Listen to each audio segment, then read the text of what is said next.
That's 71 years ago. I don't feel that. But you don't have to applaud. All I've done is lived. I mean, I guess that is an accomplishment. But I'm like Gardner Wright. I hit organic chemistry, and that was about the end of that too, when it came to learning at Vanderbilt. But I thought about those years, and it's been fun for me and fun for Joe. And you all have tolerated us, and you've accepted us for whatever we are. And for that, I appreciate it, and I'm grateful. It's been fun making all these contacts, talking to people, remembering Darlington. Darlington hosted a group of alumni in Atlanta last week who had graduated in the decade of the 1940s. And we went to Atlanta, and all of us were strangers. Some of us knew each other, but most of us didn't. And there was immediate rapport among us, because all we were doing was talking about Darlington. This would talk about Dick Yankee this, and this was Dr. Wilcox that, and this was Dr. Wright that, and back and forth, and we were all had the same history. And it was fun. It was wonderful. And I was particularly pleased, if you'll pardon this personal reference, I was not the oldest one there. I'm so used to being the oldest one, but there was a fellow from the class of 1941 and a guy from the class of 1943. And then I was the class of 1944, which makes this year, tomorrow, this weekend, my 65th reunion at Darlington. And I've made most of them.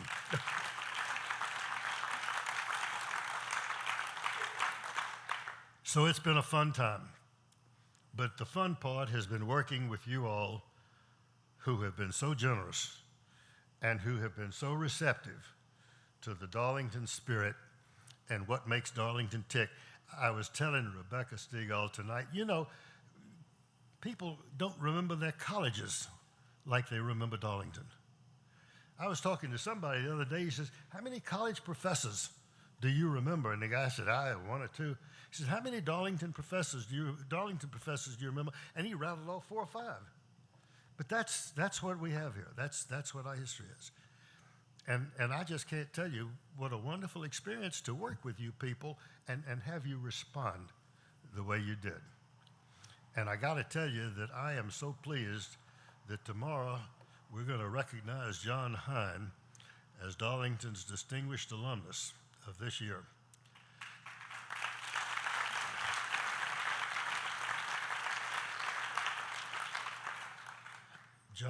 John's brother Ed was in my class at Darlington, as was Bill and Ed Waters' father, and which was the other one? I missed one of you. And Tommy Waters was in our class of 1944, and Tom Waters was the first recipient of the Darlington Distinguished Alumnus Award. And I think that's quite a compliment to our class. We had a heck of a good class. But I'm dragging on, and I don't mean to. And I get started with all of this, and Tom Whitworth, bless his heart, he says, just go on and talk. And I said, no, I can't do that. I appreciate it, but I can't do that. I want to share with you a very special event tonight, because we're going to announce the name of the new Darlington Middle School. And Frank, would you come up with me and help? He's got his coat on, and I'm sorry, I took mine off. I don't need it. Thank you. No, a picture. Oh my God, a picture. Listen, I gotta have a picture. Posterity. Put it on, man. Posterity. All right. Where is it? There you go. Thank you. Okay, now, it just looks better. No, I appreciate that very much. Anything can help, We're going to announce the name of the Darlington Middle School It was a gift primarily from another one of my classmates in 1944. His name is John Thatcher. John Thatcher and I were as non-entities as anybody could ever be in high school and grammar school or whatever. We didn't get in any trouble. We were just here. We had classmates that did get into trouble, tried to burn the school down upon occasion.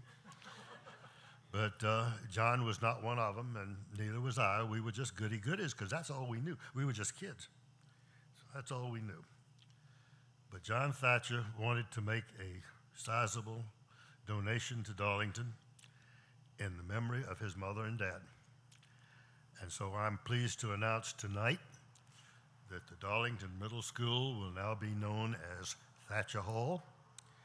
It is named for Sam and Mary Thatcher, the mother and dad of John Thatcher, graduate of 1944. Frank, do we open this up?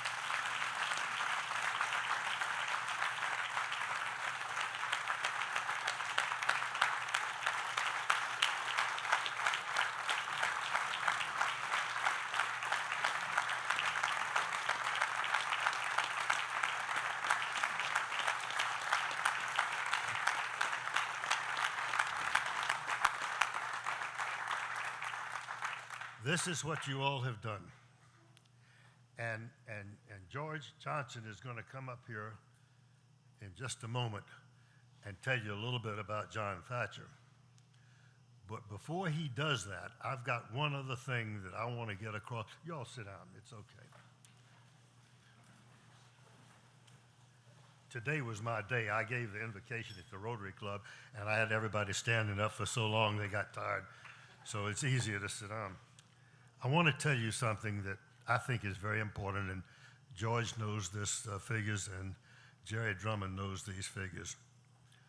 But the future of Darlington is made. I want to tell you that a lot of the contributions that were received during this second century campaign have come from younger graduates. There were 84 gifts. This is to the general campaign. We've raised $61 million thanks to Jerry and George. Of that, 84 gifts were $100,000 or more. And of those gifts, of those 84, most of them were from the classes of the 70s and the 80s. Of the gifts of $1 million or more, of which there were 14,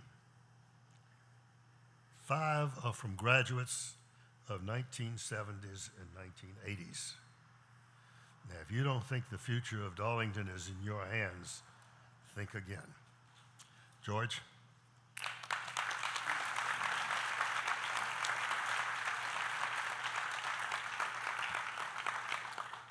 Well, I want to thank you all and John Thatcher for giving me the opportunity to stand in for John tonight. John couldn't be here, but I know that John's proud that this building's been named for his mom and dad. I understand this is being recorded, so if you will, I'm going to address my remarks directly to John. John, it's a great pleasure to accept this on your behalf and to participate in honoring your parents.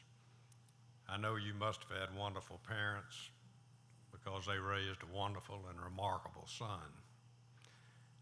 Every great institution has individuals who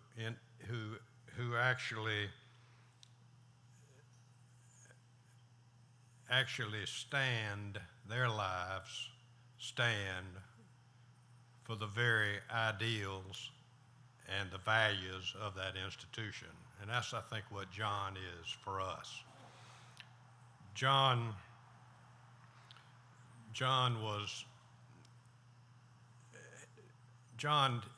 demonstrated great wisdom, more than knowledge, wisdom beyond knowledge, in so many great decisions that he made for Darlington, some of them very critical decisions, particularly when he was chair of the board, which is back in the middle 90s. But in John has lived service over self as you watch the way in which he served his profession, his church, his community, and Darlington School. And I've never known a man more honorable than John.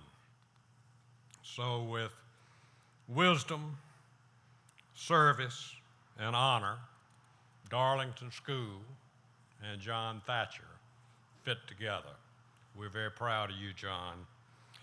I wish you could be here tonight to see and feel the gratitude and the love and the respect that all of us have for you. You'll be thrilled to know that some 300 members of the alumni, parents, and friends of Darlington made gifts to make this school possible. That's quite amazing, 300 people that were involved in this. Many of them are here tonight, and we wish you were here with us. The middle school, with its superb faculty and over 200 children, boys and girls, have gotten off to an exciting start and are already feeling the benefits of this great facility. And you've got to come see this facility. You've got to come soon. But John, we love you and God bless you. Please come see us soon. Thank you.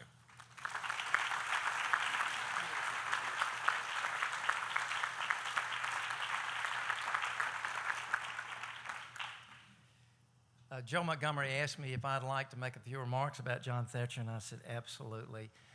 It saddens me that many of you in the audience tonight here didn't get an opportunity to know John Thatcher. We met John Thatcher probably 10 or 15 years ago when he was chairman of the board here in the mid-90s. We fell in love with him just as the whole Darlington community did. Rebecca and I developed a really close personal relationship with John. He stayed in our home on many occasions during the time that he would come for the board meetings. We found him to be a man of humility, a man of gentility, a man of grace, and a man of manners. Unusual things today. We would sit around the dinner table after dinner for hours on end and listen to his stories. He would talk about growing up in Miami before it got ruined, he would say. He would talk about the banana business and dealing with the banana lords in the South and Central America. And he would talk about his parents. And he would say that the wisest decision his parents ever made was to send him to Darlington. He wasn't a bad kid, he said. I just wasn't doing much. Throughout all of